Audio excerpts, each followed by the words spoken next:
what a way to meet me by pulling me over for doing nothing. That's not the first time. Many times over my years. But it's just little things like that. Just agitate. But imagine if you're not famous. Imagine if it happened to you all the time. Imagine if you're getting pushed around and disrespected and talked to in a way that makes you feel subhuman. Michael, I want to share something with you. First of all, I really like you. I really do. I think you're a wonderful man. I think you were a great football player. But that's not why I like you. I like you because I think you're a wonderful man. And everything you've said is partially true. Cops pulled you over for no reason? Well, welcome to the club. I'm from deepest, whitest Whitelandia. Rockland County, New York, brother. You know, the kind of white guys that sit in the stands to make sure black guys like you get filthy rich. We don't begrudge you that. We love the Strahans. We love the Aaron Judges, the Bernie Williams, the Roy Whites, the Reggies, the David Winfields, the Horace Clarks, the Don Clendenons, the Cleon Jones. Am I giving away my age? My dad grew up in Washington Heights. His favorite ball player was Willie Mays. But let me tell you, Michael, my old man would have broken the bank on using the N-word if he was still alive, seeing all the looting. And when you say that this just randomly happens to black people, Michael, darling, it happens to all people. Here's the problem, Michael. What are you doing about the community? What are you doing about teaching young black men not to make babies and move on like Mandingo warriors? Because there's no respect for authority. There's very little respect for authority among the black youth and even most black men. You're always raging. You're always marching. You stick your fists in the air and then you go and do it again. What's it going to take, Michael? It's fundamental. Your people live in rebellion for all rules, laws, and regulations. Now, you could debate the reasons why. I got a good black friend for, 60 some odd years, and Donnie loves to tell me about oppression. But Donnie didn't grow up in a black hood. He grew up with a whole bunch of honkies like me. And we looked out for him like any other brother. But all of a sudden, he's in his early 60s, and he's like Dick Gregory. I mean, I don't know when he's going to bust out the Bohemian diet. When are you people going to start looking in the mirror? You remember when Michael sang the song, The Man in the Mirror?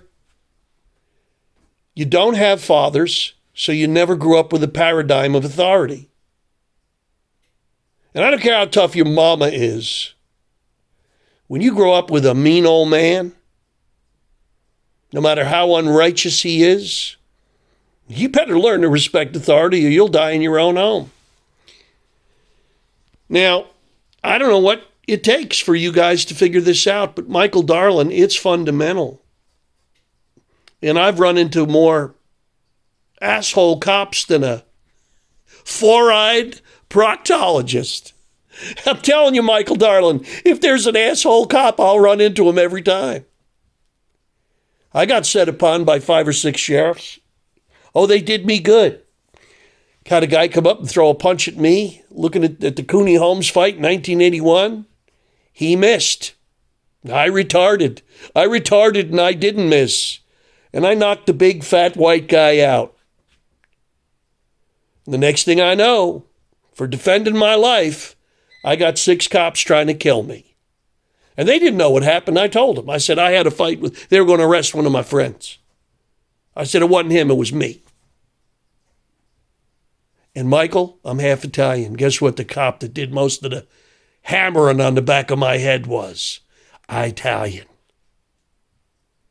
You know who kills most people in murders? Family members or close friends. You know who kills black men? 700 to 1 for every cop. Black men, Michael. Fault lies not in your stars, but in thyself, said Shakespeare. Michael, you mean well. I think your heart is in the right place, but I'm wondering where your head is, because you're talking like you might be suffering from a slight case of optical rectimitis, because your head is up your posterior anatomy. Not that you're dumb, because you ain't dumb, brother. You ain't dumb. But about this, too many brothers are dumb. You're in the middle of the forest and you can't see the trees. Step back, Michael Darling. Don't listen to the white libtards give you their propaganda that it's all white men that just did you evil. Because, Michael, let me ask you a question. What's the percentage of black people in America? It's about 13%. What's the black population in the NFL? It's about 80%. What's the population demographically of the people in the stands? It's about 90% white guys. Is that a racist country? All those honkies that are rooting for you, that have your picture in their little boys' bedrooms? Michael, you need to rethink this. And you need to start spreading the news. You need fatherhood, Michael. Y'all talk brotherhood? Let me tell you what you need. Fatherhood. Y'all talking revolution? Don't waste a good R. What you need to talk is evolution. You're not evolved. Maybe you are. But a lot of them ain't making it. And we could keep doing this. We could keep doing this till we don't have a country left. And all the Michael Strahans of the world can't make any money playing football or baseball or basketball. And what happened if all them honkies stopped buying the music? You know, like from Michael Jackson and Lionel Richie and all the guys I grew up listening to. Smokey Robinson and the Miracles, the Temptations, Aretha Franklin. We were weaned on that stuff, pal. There was no animus in us. We weren't raised that way. Good is good, bad is bad. There's good blacks, there's bad blacks. There's good whites, there's bad whites. There's good cops, there's bad cops. That's the world, baby. There's good football players, there's football players, not so much. There's good guys in a football game, there's bad guys in a football game. There's good guys that do bad things. And there's bad guys that do good things. You want to break it down by color, or cops against blacks, or cowboys versus Indians? It's just not that simple, and you know it. But I'll tell you how you fix this, Michael. It starts at the home. That's where it starts, and that's where it ends. Fatherhood, motherhood. Even Adolf Hitler understood Mutter and Kind, mother and child, right? But y'all don't have daddies in the house. Now go look at your history. At the turn of the last century, the strongest families in America were black families. You know why? Once the emancipation kicked in and the Civil War was fought and decided, you couldn't separate a black family because they had had enough of that. Now that was tyranny, Michael. That was some serious evil. You know what else was serious evil? This is a painting. The boys from Orange County, New York, Michael. 1,000 of them left Goshen, September 6th, 1862. They fought in the Civil War to free the oppressed. That was your kin. And out of that 1,000, 136 came home alive less than 2.5 years later. Were they bad guys, Michael? Were they bad soldiers? Because there's lots of good soldiers. There's lots of bad soldiers. Not every soldier's a hero. Not every cop and fireman's a hero. There's a lot of bums anywhere you want to find them. So rethink your diatribe. I know you mean well. This ain't cops against the coloreds. This ain't cowboys against the Indians. This is good against bad. But how you react to bad situations, Michael, you know, because you're a champion. Takes a special kind of guy to be a champion.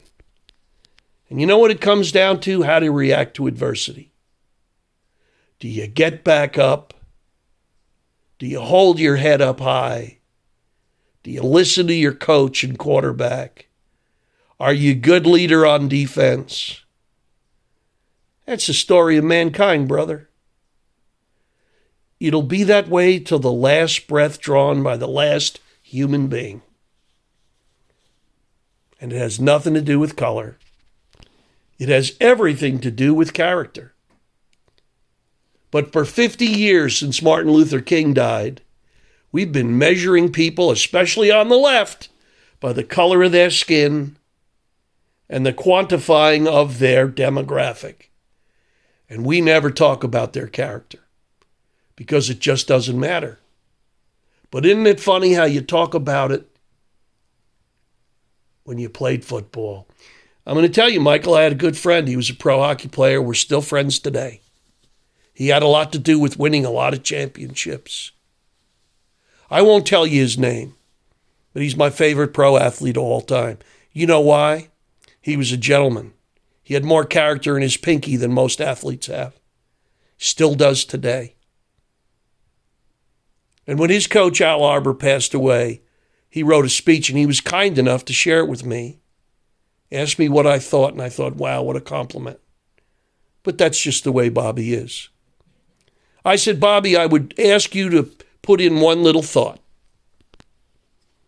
That you guys came to the island and you were all a bunch of kids, a bunch of characters.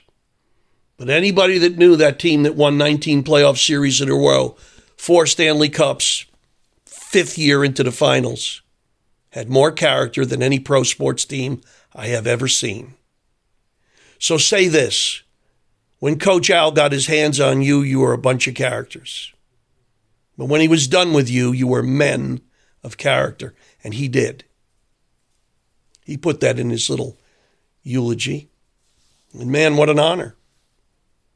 But he wouldn't have put that in there if it wasn't true. It wasn't because I said it.